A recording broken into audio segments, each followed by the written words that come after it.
কালকে পাট শাক ছাড়িয়েছিলাম, সেখানে তোমরা অনেকেই অনেক কমেন্ট করেছো। মানে পাট শাক অনেকভাবে খাওয়া যায়, একদমই মানে ঠিক, পাট শাক অনেকভাবে খাওয়া যায়।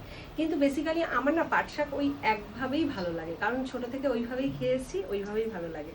মানে এই যে গোটা গোটা পাতাগুলো অনেকে কুচিয়ে করে, অনেকে রসুন দিয়ে ভাজা করে, অনেকে কাঁঠালের বীজ দিয়ে করে, অনেকে পেঁয়াজ দিয়ে করে, অনেক রকম ভাবে করা যায়। আমার ওই আদা আর শুকনো লঙ্কা ফোড়ন দিয়ে পাট শাকগুলো একদম ঝুরঝুরা হয়ে যে ভাজাটা হয়, ওটাই বেশি ভালো লাগে।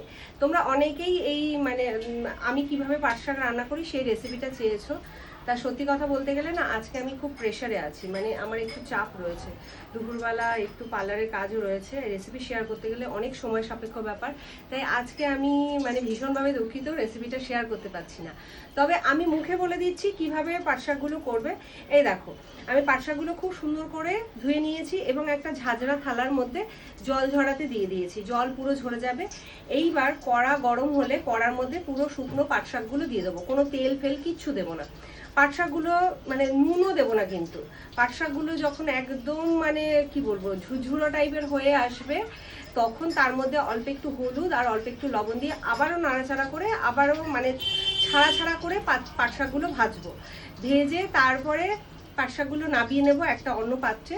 নাবিয়ে নেওয়ার পর তারপরে কি করব, কড়াতে অল্প তেল দেবো। পাট শাকে কিন্তু বেশি পরিমাণে তেল দিয়ে ভাজলে কিন্তু খেতে ভালো লাগে না, খুব অল্প তেল দেবো। অল্প তেল দেওয়ার পর শুকনো লঙ্কা ভাজবো, কেউ যদি কামড়ে খেতে চাও সেক্ষেত্রে এক্সট্রা শুকনো লঙ্কা ভেজে তুলে রাখবে।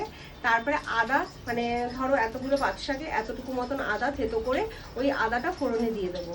ফোড়নে দিয়ে তারপর পাট শাকগুলো আবার দিয়ে দেবো, দিয়ে আবার নাড়াচাড়া করব। নাড়াচাড়া করে স্বাদ মতন নুন একটু মিষ্টি দিয়ে নাড়াচাড়া করে নামিয়ে নেবো। এই হচ্ছে পাট শাক। মানে খুব সিম্পল, কিন্তু খেতে আমার ভীষণ ভালো লাগে, আমার ভীষণ ভালো লাগে। তা রূপক আগে খেতে চাইতো না, কিন্তু রূপকেরও এখন ভালো লাগে। আমার শ্বশুরবাড়িতে এসে দেখেছি যে পাট শাকের ঝোল শাক করতো, রাঁধুনি ফোড়ন দিয়ে আরও অন্যান্য কিছু মানে কাঁঠালের বীজ দিয়ে এগুলো দিয়ে করতো, কিন্তু বিশ্বাস করো আমার না অতটাও ভালো লাগে না, আমার এইভাবেই ভালো লাগে। আবার অনেকে পাট শাক দিয়ে ডাল করে, মানে পেঁয়াজ ফোড়ন দিয়ে মুসুর ডাল করে, অনেক রকমের রেসিপি হয়, কিন্তু এই রেসিপিটাই আমার ভালো লাগে পার্টিকুলার। তা যাই হোক, এই ছিল আমার পাট শাকের রেসিপি। তোমাদের কেমন লাগলো অবশ্যই কমেন্ট করে জানিও, আর কারা কারা ট্রাই করবে সেটাও কিন্তু কমেন্ট করে জানিও। চলো টাটা।